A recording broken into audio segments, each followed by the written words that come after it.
રાખવામાં આવી હતી. રાતનો અર્પણ કાર્યક્રમ પોલીસ દ્વારા જે ફરિયાદો આવતી હોય છે, મોબાઈલ બીજા ટેબ્લેટ આવી જે ચોરી થઈ ગયા હોય, ખોવાઈ ગયા હોય, એને શોધીને માલિક સુધી પરત આપવાનું એક કપૂર કામ પોલીસ દ્વારા કરવામાં આવે છે.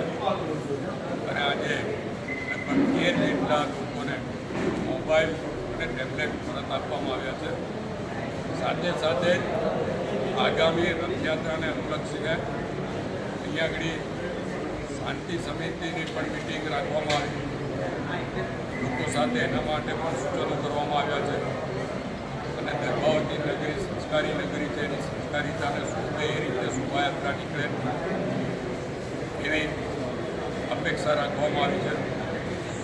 સાથે જ હાલમાં ચોરીના બનાવો વધતા હોય પોલીસ દ્વારા અહીંયા આગળ 90 જેટલી સોસાયટીઓ છે. સોસાયટીના પ્રમુખો જોડે સંકલન કરીને એક વોટ્સઅપ ગ્રુપ બનાવવાનું અને એ વોટ્સઅપ ગ્રુપ દ્વારા પોલીસ સુધી તાત્કાલિક મેસેજ જાય એવી વ્યવસ્થા પણ ગોઠવવામાં આવી છે. કદાચ ગુજરાતમાં આ વોટ્સઅપ ગ્રુપ સોસાયટીઓનું પોલીસ સાથે સંકલનમાં રહે એવી પહેલી વ્યવસ્થા હશે.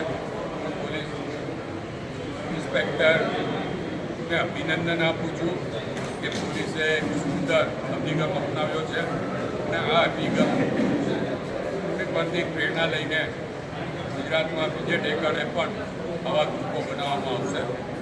અને એના નાગરિકોને પણ વિનંતી કર્યું છે કે આ ગ્રુપમાં બીજી આડી અવળી રજૂઆતો મૂકવાને બદલે ફક્ત સોસાયટીઓના લોકો એકબીજાનું સંકલન રાખે અને પોલીસ સાથે સીધા સંકલનમાં રહીને એમની સોસાયટીની જાનમાલની મિલકતનો રક્ષા થાય એ બાબતની ચર્ચા કરે.